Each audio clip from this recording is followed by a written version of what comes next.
Hello các bạn đã quay trở lại với kênh của mình và ngày hôm nay mình sẽ tiếp tục video về Cupcake PC. Video này mình sẽ nói về cách chúng ta sử dụng template. Như các bạn đã biết, mẫu template lúc trước thì Cupcake nó chỉ có trên điện thoại thôi. Trong những phiên bản mà gần đây thì đã có cái mẫu ở trên Cupcake PC rồi. Nói chẳng ra thì cái này là cũng lâu rồi các bạn. Nhưng mà hôm nay mình thấy nó có một số cái cập nhật cũng khá là hay. Trong cái Cupcake PC thì mình dùng cái template cũng y chang như là trên điện thoại, nhưng mà trong máy tính thì mình sẽ quản lý được nhiều cái tài nguyên hơn, nhiều cái project hơn như thế này, nhiều cái timeline như thế này, thì nó giúp cho cái việc mà chúng ta sử dụng template nó nhanh hơn và dễ tùy chỉnh hơn. Tuy nhiên thì hôm nay chúng ta sẽ tìm hiểu thêm về cách chúng ta chỉnh sửa những cái template này như thế nào. Ví dụ trên điện thoại thì chúng ta khó có thể chỉnh sửa được nó. Ví dụ mình bỏ một cái template vào đây thì bạn thấy là ngoài việc chúng ta có thể thay thế những cái clip ở trên đây là cũng giống như bình thường các bạn ha, cũng giống như trên điện thoại, nhưng mà có cái hay đó là nó sẽ cho chúng ta chỉnh sửa những cái này. Tức là sao? Chúng ta có thể edit được bên trong nó, chúng ta có thể tùy chỉnh được những cái thành phần bên trong luôn. Ví dụ bây giờ mình thử thay thế một số cái trên đây ha, mình bấm vào đây để mình thay thế những cái này giống như trên điện thoại thôi, thì chúng ta có thể replay những video này, chúng ta cầm kéo thả hết đóng cho nó dễ như thế này đó, thì nó sẽ apply vào những vị trí có sẵn trên đây để chúng ta coi đó, như thế này. Yeah. Đây là những buổi học thực tế của mình ha. Ok, đó là một cái dạng như thế này. Tiếp đến thì chúng ta có thể tìm hiểu thêm một cái màu khác. Ví dụ ở đây mình sẽ chọn cái family. Ở đây mình sẽ chọn thêm một cái này nữa, 18 cái nữa. Rồi các bạn nhìn nha. Thì khi mà chúng ta sử dụng cái template ở trên Cupcake PC thì nó cũng giống như điện thoại thôi. Thì chúng ta thay thế vào như thế này. Ha, chúng ta thay thế replay những cái clip của mình vào đây. Ok, nhưng mà cái mà mình mới phát hiện ra đó, không biết là các bạn có phát hiện cái này không chứ mình thì mới phát hiện gần đây nha. Ví dụ một số cái mẫu thì chúng ta bấm vào á, thì ở trong cái phần mà nếu mà có chữ thì chúng ta sửa được cái chữ trên đây. Ok, nhưng mà một số cái mẫu á, các bạn nhìn chứ bấm vào thì nó lại có một cái chữ là có thể edit nhiều hơn ở trong cái mẫu này. Thì chúng ta bấm vào thử như thế nào ha. Đây mình xóa bớt này cho nó nhẹ bớt cái đi, mình xóa những cái này đi.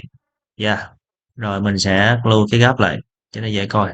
Đúng không? Ok, ở đây mình thấy là mình bấm vào đây thì mình sẽ có một cái phần edit, bấm vô đây cái thì nó sẽ sổ ra wow, các bạn thấy không?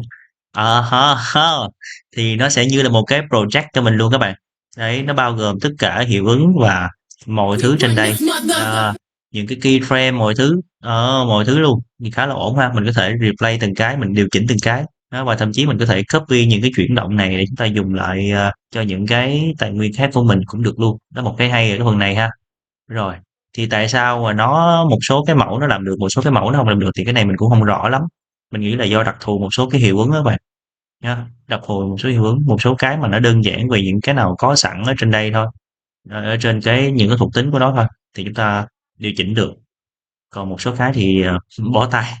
Rồi, quay trở lại với cái việc là chúng ta có thể edit cái này, thì các bạn có thể tìm những cái template nào mà chúng ta thấy mà nó có thể điều chỉnh được á, các bạn lưu lại, thậm chí bạn thích cái nào lưu lại hết, thì nó nằm trong cái phần mà yêu thích, các bạn nằm ở đây ha, nằm ở đây.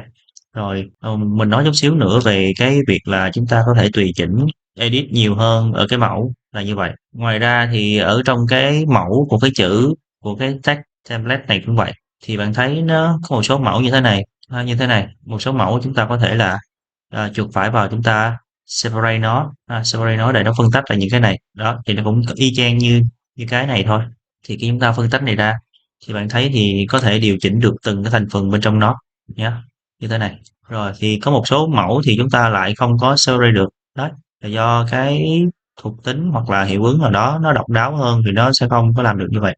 Thì cái này do cupcake thôi, hy vọng là trong tương lai sắp tới thì nó sẽ điều chỉnh được cái này cho mình, nó phân ra, ít nhất là nó cũng phân ra từng cái danh mục cho chúng ta dễ chọn lựa. Nếu như các bạn có bất kỳ câu hỏi nào liên quan đến đồ họa và edit video CapCut PC thì các bạn có thể inbox hoặc là để lại comment cho mình biết. Ngoài ra những cái kiến thức mình chia sẻ nhiều khi các bạn đã biết rồi, hoặc là mình cập nhật trễ một chút xíu thì các bạn cũng có thể góp ý để chúng ta cùng nhau học tập. Xin chào và hẹn gặp lại các bạn trong những video tiếp theo.